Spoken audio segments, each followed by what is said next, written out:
ഈ പ്രോഗ്രാമിൽ പങ്കെടുത്തതിന്റെ ഒരു അനുഭവത്തെ കുറിച്ചൊന്ന് ഒന്ന് പങ്കുവയ്ക്കാം.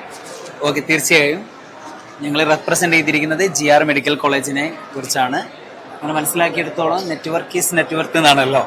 അപ്പോൾ ഒരുപാട് നെറ്റ്വർക്ക് ക്രിയേറ്റ് ചെയ്യാനും അതേപോലെ തന്നെ അത് കേരളത്തിലുള്ള ആളുകൾ മാത്രമല്ല, അതർ സ്റ്റേറ്റ് തമിഴ്നാട് ആയി കഴിഞ്ഞാലും അതുപോലെ തന്നെ നോർത്ത് സൈഡിലുള്ള ആൾക്കാരും ഒക്കെ പരിചയപ്പെടാനും അവരൊക്കെ ആയിട്ട് നല്ല ബിസിനസ് ഡീൽ ചെയ്യാനൊക്കെ ഞങ്ങളുടെ ഐക്ക കണക്ട് കൊണ്ട് നമുക്ക് വളരെ യൂസ് ആയിട്ടുണ്ട്. ഇതിപ്പോ പ്ലസ് ടു പിള്ളേരല്ലേ ഇന്ന് വന്നു, ആ പ്ലസ് ടു പിള്ളേർക്ക് നമുക്ക് ഏത് രീതിയിലാണ് കൗൺസിലിംഗ് കൊടുക്കാൻ പറ്റിയിട്ടുള്ളത്? തീർച്ചയായും ഇന്ന് കണ്ടക്ട് ചെയ്ത് 2 രീതിയിലാണ് ഐക്ക കണക്ട് ചെയ്യുന്നത്, B2C ആൻഡ് B2B. ഇന്ന് B2C പ്രോഗ്രാംസ് ആയിരുന്നു വന്നിരിക്കുന്നത്. കുറച്ച് പ്ലസ് ടു സ്റ്റുഡൻസ് വന്നു, പിന്നെ അത്യാവശ്യം ഡിഗ്രി UG ഫൈനൽ കുട്ടികളും വന്നിട്ടുണ്ട്.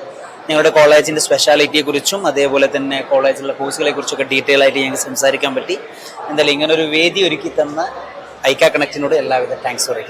Thank you. Thank you so much sir. അത് പറഞ്ഞു വന്ന കാര്യം അതാണ്. ഇതിനകത്തൊക്കെ ഇവർക്കൊക്കെ ഉള്ള പങ്കെന്ന് പറയുന്നത് വലുതാ.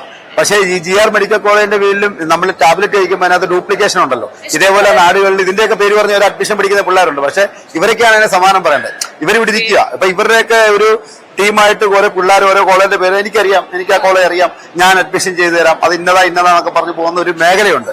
അപ്പൊ അതിനൊരു പകുതി വരെ നമുക്ക് അത് ഒന്ന് തടസ്സപ്പെടുത്താൻ ഈ ഇങ്ങനെയുള്ള ഈവന്റുകൾ ഗുണമുണ്ടാവും.